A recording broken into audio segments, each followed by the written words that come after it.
Здравствуйте, с вами Влад и новый авторский рассказ моего канала «Жизненные истории».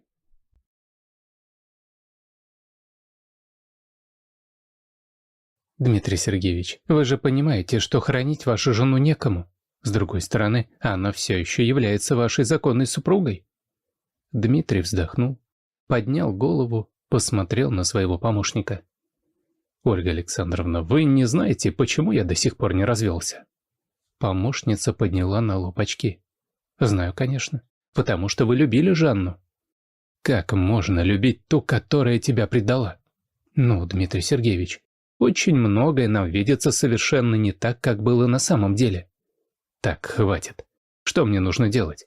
Интересно, где ее хахаль, к которому она сбежала? Вопрос был риторический. Потому что на самом деле это было неинтересно Дмитрию. А Ольга Александровна это прекрасно знала. Как и то, что чем меньше говорить о его сбежавшей супруге, тем безопаснее. Ну, я могу заняться приготовлениями. Ольга Александровна, сделайте одолжение. Все, что нужно, в деньгах не стесняйтесь. Дмитрий облегченно вздохнул, но Ольга Александровна тут же спустила его с небес на землю. Вам в любом случае нужно будет присутствовать. Дмитрий даже со стула вскочил. Зачем? Я не хочу. Помощница сложила свои бумаги в папку и посмотрела на него поверх очков. Хотите, не хотите, Дмитрий Сергеевич, вы прекрасно знаете, что если бы мы делали только то, что хотим, мир давно бы рухнул в тартарары.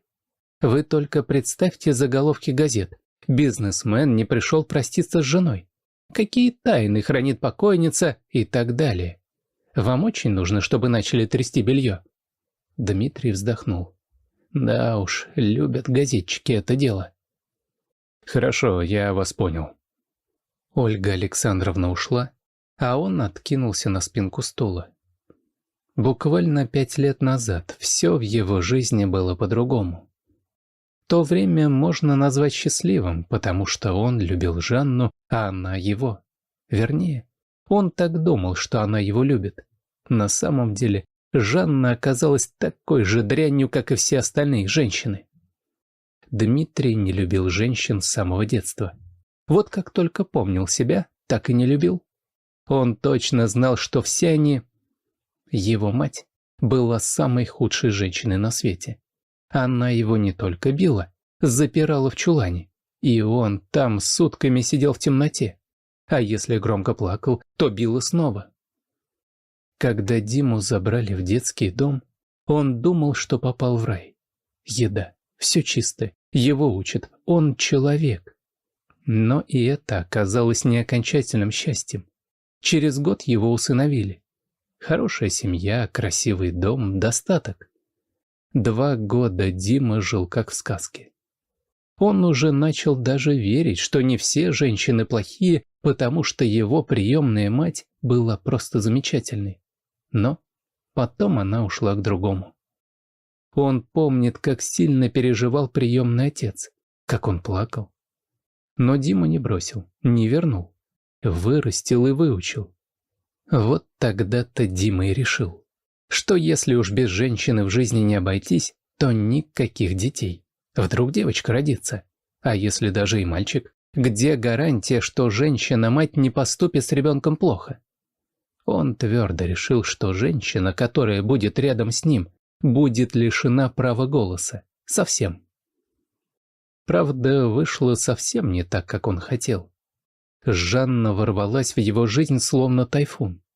У нее было свое мнение, с которым ему было тяжело бороться. Но, тем не менее, вскоре Дима понял, что жить без нее не может. Перед самой свадьбой у них состоялся разговор. Дима сказал, что свадьбе быть только при одном условии – у них не будет детей. Жанна страшно удивилась, но, подумав немного, согласилась. Видимо, решила, что он когда-нибудь поменяет свое мнение. Диме очень хотелось верить, но сомнения все же были. И тогда он обратился к своему хорошему знакомому. «Слушай, я знаю, что есть таблетки для женщин, чтобы не было детей. А скажи, для мужчин есть?» Приятель тогда посмеялся над ним. А потом, увидев, что он не шутит, переспросил: «Ты серьезно?» Дима опустился в объяснение, как ему, да и вообще не нужны дети, а он очень боится, что Жанна его не послушает. Приятель схватился за голову. «Дим, ты ненормальный. Ладно, что-нибудь придумаю». Ведь не подвел Женька. Придумал. Большущую упаковку ему дал. Этикеток нет, это лекарство так просто не купишь. И не распространяйся особо, а то выглядеть будешь, мягко говоря, не очень. Да ну, я ж не дурак, говорить-то о таком. Дима был очень благодарен Женьке. Только вот, прожив с Жанной 7 лет в полной гармонии, он был уверен, что жена любит его точно так же, как и он ее. Но в один из дней Жанна сказала, что беременна. «Дим, как только родится ребенок, ты поменяешь свое мнение. Ты полюбишь его, да просто не сможешь не полюбить его». Дима скрипнул зубами. «Чей же это ребенок?» Жанна удивленно посмотрела на него. «Дим, ты с ума сошел? Твой, конечно». «Понятно. Это не может быть мой ребенок. А ты? Ты такая же дрянь, как и все». Он развернулся и выскочил из дома. Жанна что-то кричала ему вслед, но Дима не остановился. Ему просто нельзя было останавливаться, потому что он просто убил бы ее. Дима поехал в гостиницу. Пил всю ночь, но спиртное не действовало. Домой приехал на следующий день. «Значит так, ты говоришь, кто он, избавляешься от этого ребенка, и я попытаюсь забыть все». Жанна смотрела на него заплаканными глазами. «Ты сходишь с ума! Остановись, это твой ребенок!» Дима встал. «Я все сказал. У тебя есть сутки, иначе...» Он вышел, уехал на работу. Был уверен, что Жанна все ему расскажет. Но когда вернулся, ни Жанны, ни ее вещей дома не было. На столе лежала записка: «Лечись, пока не стало поздно». Он крушил все, что попадало под руку. Потом напился. Потом снова крушил, а потом пошел к психологу. Дима понимал, что его ненависть и правда льется через край. Через 2 года он чувствовал себя другим человеком. Да, психологу пришлось повозиться. Даже гипноз использовали. Но теперь он вспоминал о матери скорее с грустью, чем с ненавистью. Ведь она не только ему не дала нормально жить, но и себя жизни лишила. Нормальной жизни. Была у него даже мысль разыскать Жанну, извиниться, узнать, как она, может помочь чем-то. Но как только думал, что она ему изменила, то сразу отбрасывал эти идеи. Как ни странно, оказалось, что Жанна жила в этом же городе, просто в каком-то частном секторе.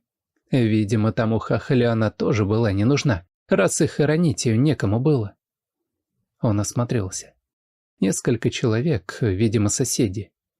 Ольгу Александровну разыскала какая-то бабуля, у которой жила Жанна. Ну, понятное дело, у бабушки, может быть, и на свои-то похороны не собрано, а тут еще кого-то хоронить.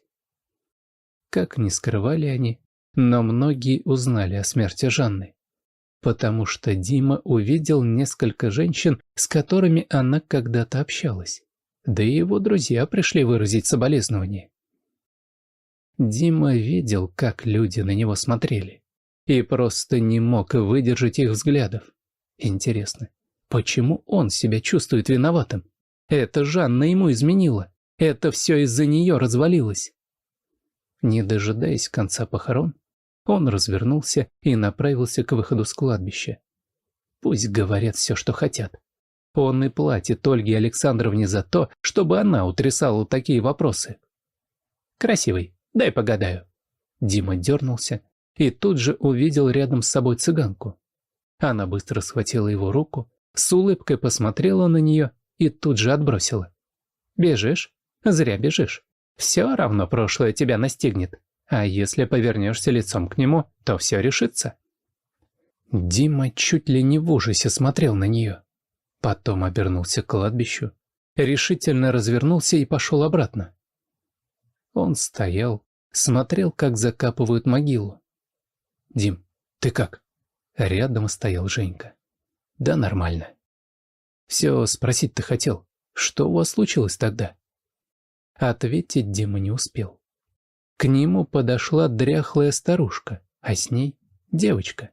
Маленькая, еще даже не школьница. «Ты что ли, Дмитрий?» Он кивнул. «Я». «На вот, теперь тебе воспитывать. Жанка говорила, ты не хочешь, но дальше уж сам думай. Я и так одной ногой в могиле. Что мне с детем-то делать?» Бабушка волшебным образом исчезла, а Дима в ужасе смотрел на ребенка. Женька рядом выдохнул. «Ничего себе!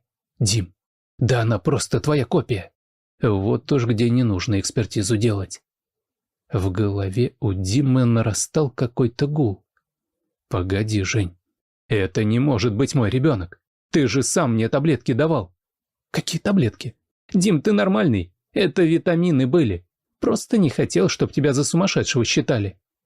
Гудящий шар в голове взорвался на 1000 звенящих осколков. «Нет, не может быть. Дим, ты чё? Ты из-за беременности Жанкой, что ли? Бог ты мой, я и подумать не мог, что ты...» Женя отошел. Он все бормотал себе под нос и качал головой. Дима долго смотрел на девочку. Она действительно была очень похожа на него. А что ему с ней делать? Он в растерянности осмотрелся. Ольга Александровна тут же оказалась рядом. Взяла малышку за руку. «Пойдем, милая, пойдем на красивой машинке поедем в красивый дом. А Дмитрий Сергеевич завтра подумает, что делать, потому что ребенок и так в стрессе». Дима понял, что последние слова адресованы именно ему. Весь вечер он наблюдал, как Ольга Александровна пытается общаться с Алисой. Так звали ребенка. Но та только односложно отвечала «да» или «нет». Когда девочка уснула, Ольга Александровна вышла к нему. Бедный ребенок. Как же ей сейчас больно. Мамы больше нет. Привычных стен вокруг нет. Все чужое. Куда она теперь? Дима пожал плечами. Он устал. Не готов был сейчас о чем-то думать. «Дмитрий Сергеевич, я приду рано утром, но вы иногда проверяете ребенка, все-таки место незнакомое». Ночью Диму разбудил странный звук, будто кто-то скулил.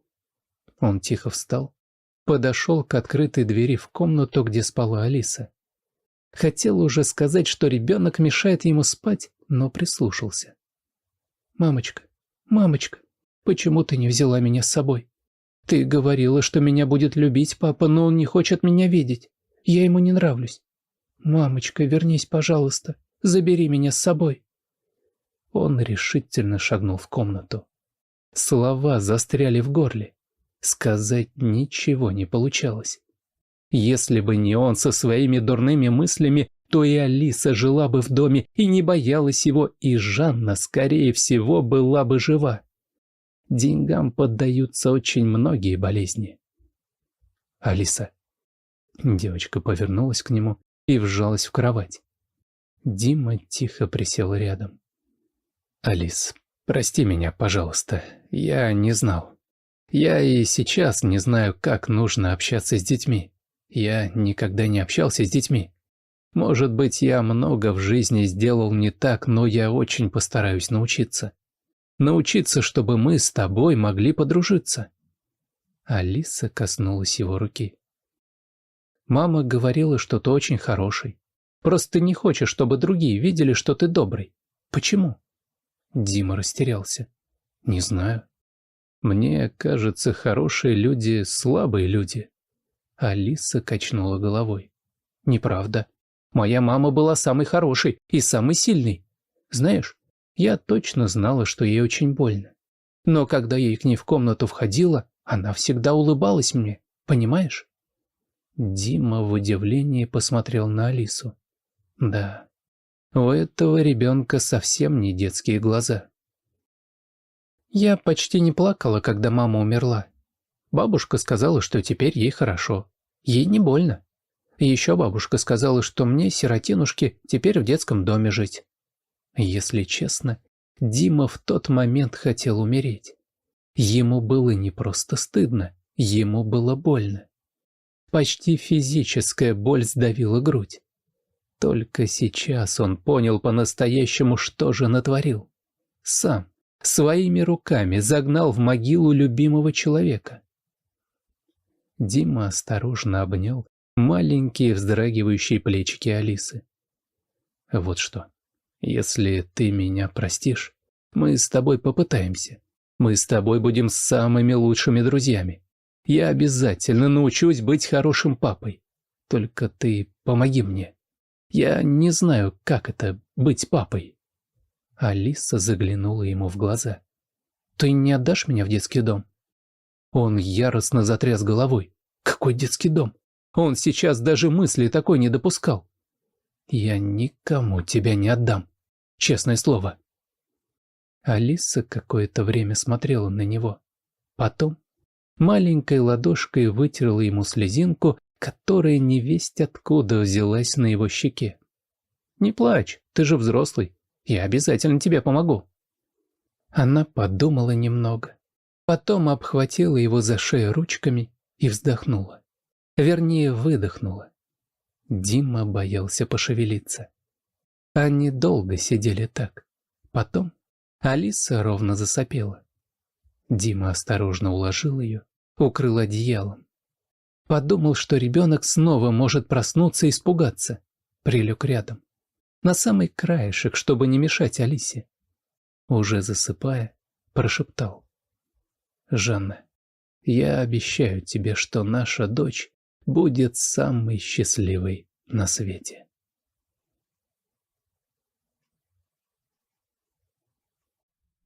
Если вам понравился рассказ, просьба поддержать меня кнопкой «Палец вверх». Для вас всего одно действие, но для меня это очень важно. Всего доброго. All right, everyone's presentations are done.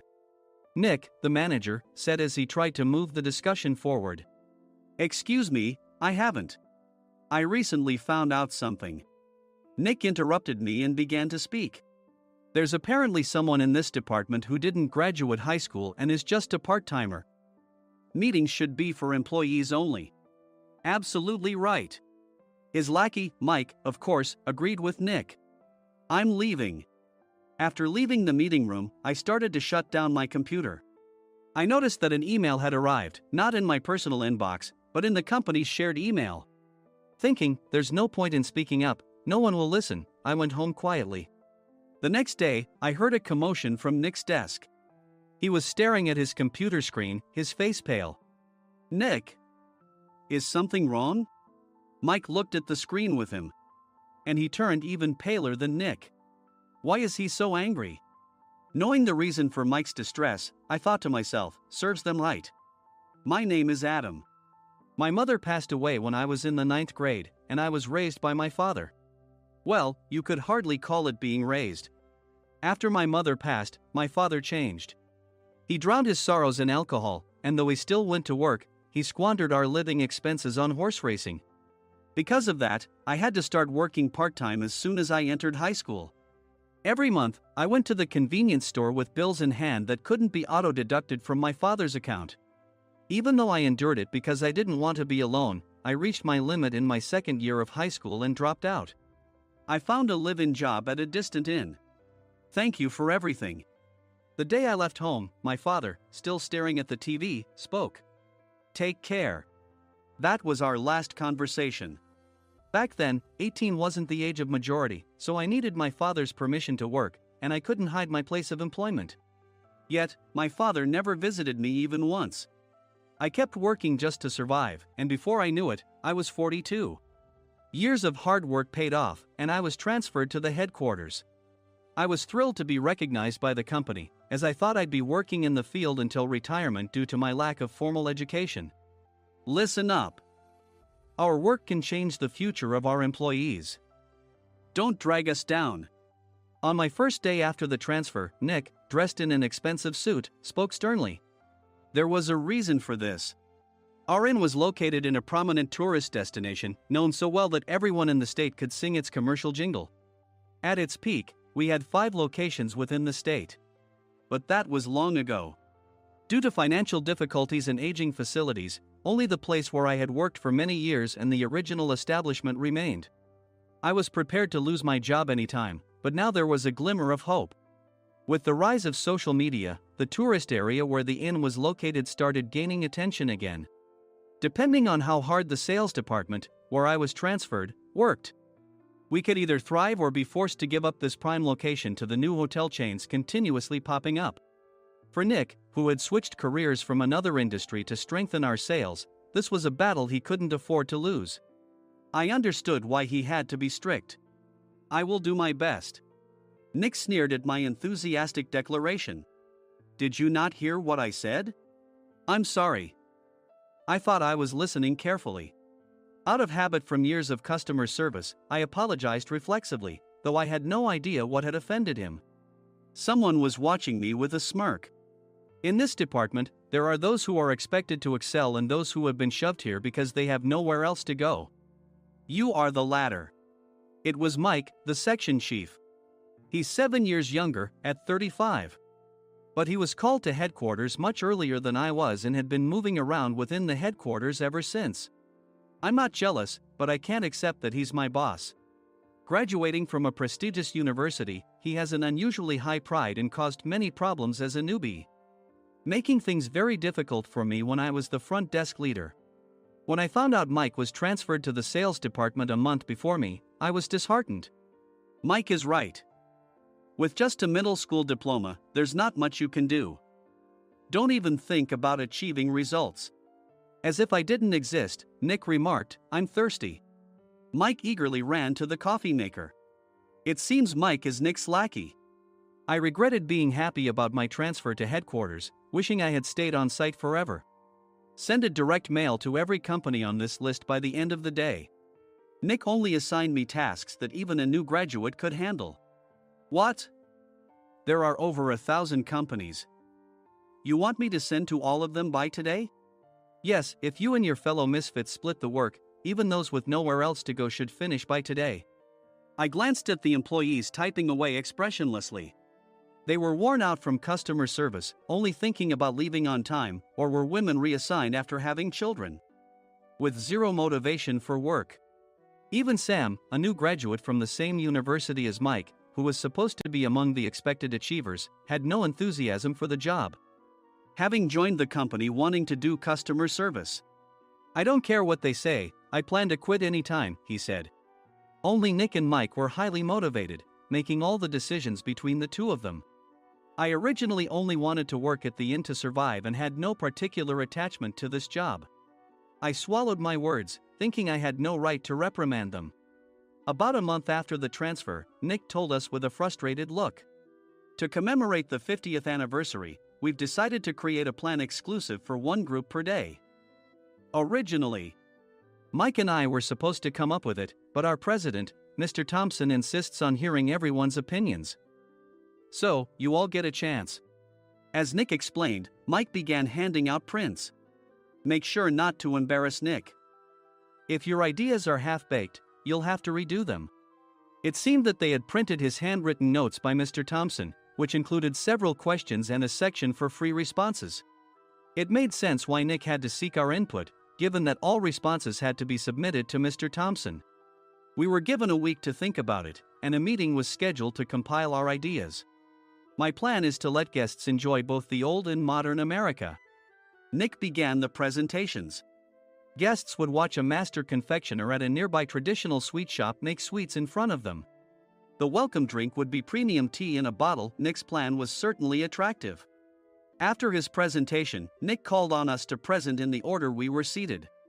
Just as I stood up for my turn.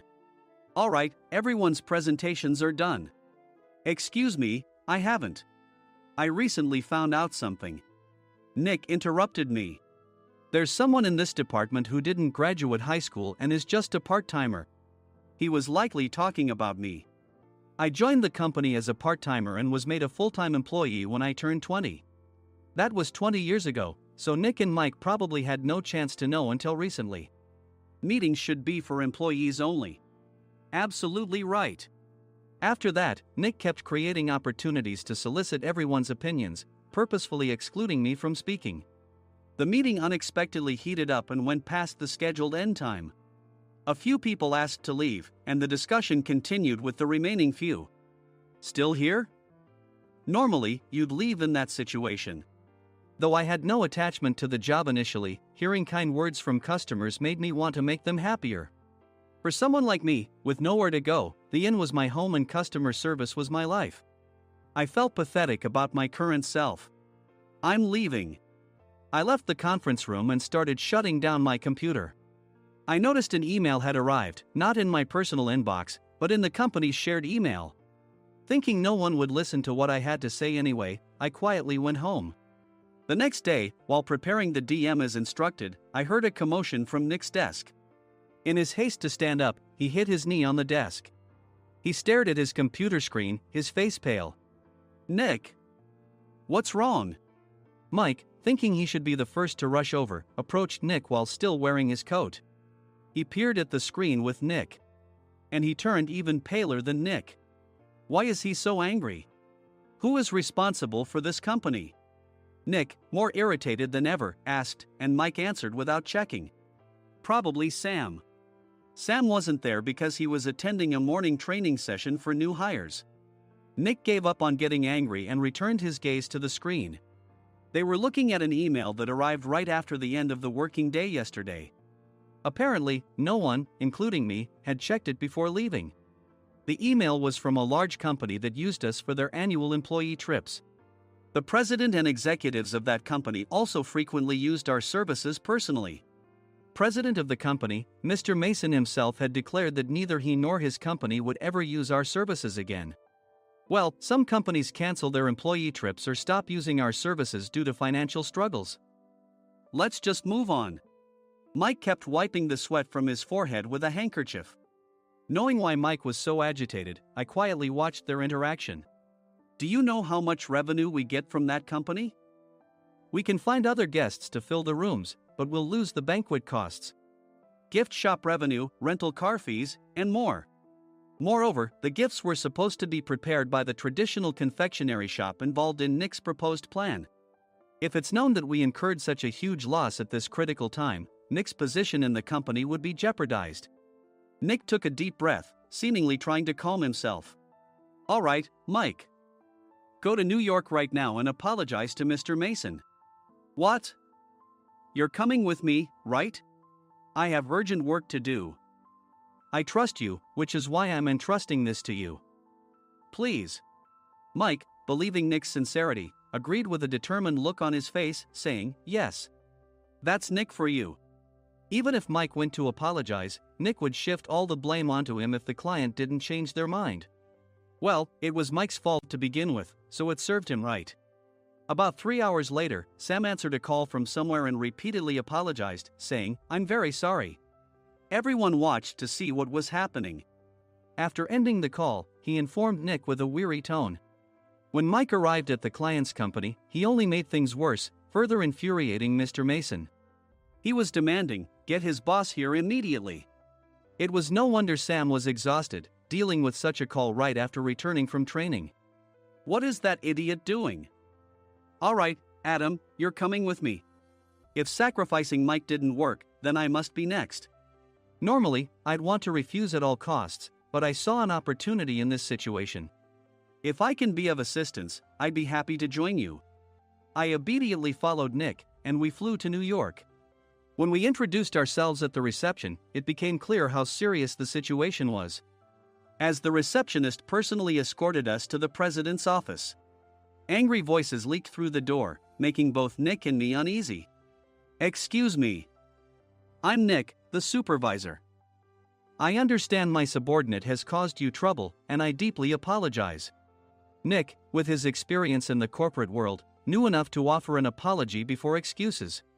However, his customer service skills left much to be desired. I sighed as I saw Mike trembling like a small dog in the corner of the room.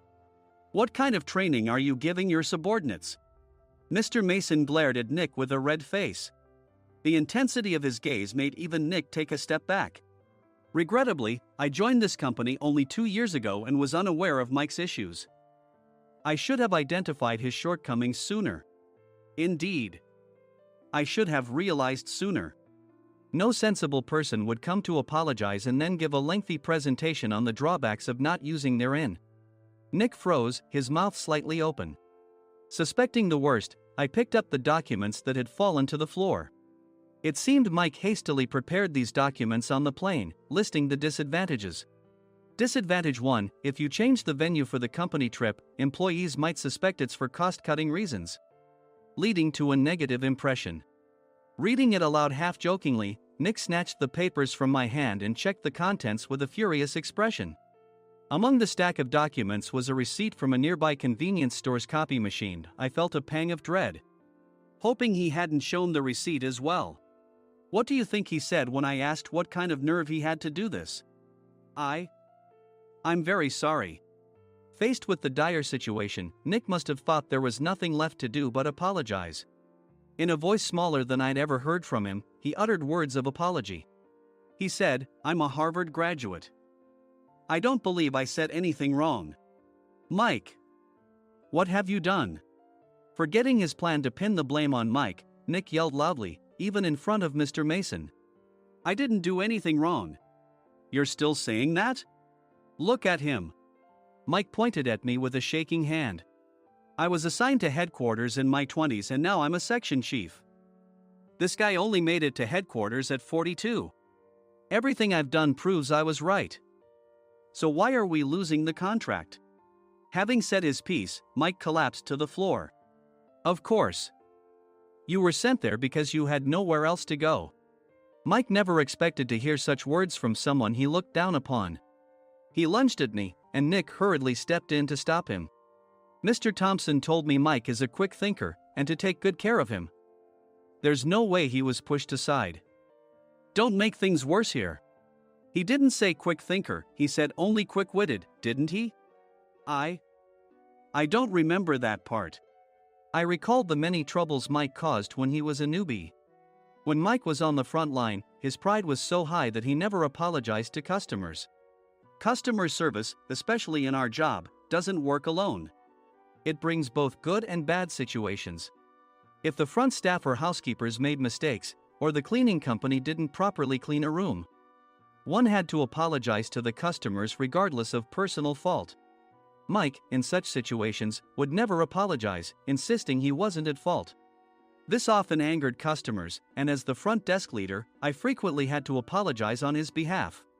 He caused complaints and disrupted operations, which is why he was quickly moved to headquarters. In departments where he didn't interact directly with customers, his quick thinking was beneficial and things went well. But it seemed his flaws were starting to show. Corporate reservations are supposed to be entered into the system by the sales representative. But a quick check yesterday revealed that more than 10 items were missing from the client's reservation. The handover document clearly stated what needed to be prepared. Why didn't you enter it into the system? Why do we have to give them special treatment? Filling rooms near the banquet hall, setting up all the food in advance. Specifying the brand of wine, they're too demanding. No wonder he always angered customers, I thought, feeling a headache coming on. Grouping them in rooms near the banquet hall is for our benefit too. It makes it easier for the staff to set up beds and serve breakfast since everyone's schedule is synchronized. As for the other requests, Mr. Mason suggested them to lighten our load. I didn't know that. Nick finally seemed to realize that Mike was the one who had angered the client. What did you say to them? I just told them we wouldn't give them special treatment anymore. We shouldn't waste effort on things that don't bring in money. I was utterly exasperated at his lack of understanding of customer service. Of course, we shouldn't comply with unreasonable demands. But carrying over successful practices from past stays makes customers feel remembered and enhances their experience. Good memories encourage repeat visits. That's part of our job. I looked down at Mike, who was sitting on the floor. In our job, nothing is a waste. Mr. Thompson likely moved you to the sales department, hoping you'd finally understand this. How do you think he feels now that you failed to meet his expectations? Mike, tears in his eyes, fled the president's office. I was amazed he still hadn't apologized. You have it tough, Adam. It's okay, we're all employees of the same company. I deeply apologize for this disrespectful incident. Especially after all the care you've shown us. If it weren't for you, Adam, I really would have stopped staying here. When I heard you were moving to the sales department, I was willing to reconsider if you handled it. Seeing us talk so amicably, Nick's face contorted. Do you two know each other? Adam's service is excellent. I always requested him specifically. Normally, we don't accept specific staff requests, but we made an exception for Mr. Mason, adjusting my shifts accordingly. He had personally stayed at our hotel just before my transfer, and during casual conversation, I mentioned, I'm moving to the sales department soon. If I hadn't told him then, things could have been much worse. Please continue to take care of us. I look forward to it. On the return flight, Nick awkwardly offered me a can of beer. It's still working hours. Of course, I had no intention of forgiving him for a single beer. Nick might try to pin everything on Mike and avoid any consequences. While pondering this, a startling fact came to light. Nick, the tea bottles for the plan have arrived. I handed Nick a bottle labeled with our inn's name. They look good. What are you talking about? These are plastic bottles. I had assumed we would use the trendy, high-end bottling tea. But what arrived were ordinary plastic bottles of tea with customized labels. The only unique aspect was the label, which had the inn's name, making it look customized. Upon further investigation, I discovered that a substantial amount of money was set to be paid to the tea company. It was priced like bottling tea. Does this plastic bottle really cost $100 each? The tea inside is specially blended for us. The extra cost is for that. Wouldn't it be better to use another tea company? Or is there a specific reason we must use this one? As Nick continued to make excuses, I showed him a printed email. I informed the tea company's president, Mr. Mitchell, that we discovered irregular payments and he confessed. He said you two were high school classmates and planned to split the extra money. That idiot. Why did he confess? That's not important. You should worry about yourself, this could turn into a police matter. Opening the bottle cap, I suggested. How about calming down with this tea? It supposedly has a relaxing effect. Nick drank the tea frantically. In the following days, decisions were made about their fates. Mike was reassigned to the General Affairs Department, with no chance of transfer or promotion, as per Mr. Thompson's orders. As for Nick, since the payment to the tea company hadn't yet been made, he narrowly avoided legal trouble. Instead, he was encouraged to leave the company, and to avoid further complications, Nick submitted his resignation. Rumor has it that connections between HR departments have made it difficult for him to find new employment. Even though it was good to have those two gone, something unexpected happened in the sales department. Everyone became motivated and united in refining the 50th anniversary plan. In the end, my plan was adopted. We collaborated with the Tourist Information Center to provide personalized guides. The plan, tailored to the number of guests, was truly special for the 50th anniversary. Hey, is Adam's family coming to stay? I immediately booked that special plan for my family. Sam noticed it on the reservation list and quickly picked up on it. Yes, I'm inviting my father. That's great. I might invite my parents too. I lacked the courage to face my father just as Adam. But here, with the confidence Mr. Mason praised, I felt ready. The 50th anniversary plan was a perfect opportunity to reconnect with my father. I hoped to bring back the days when we could laugh together as we once did.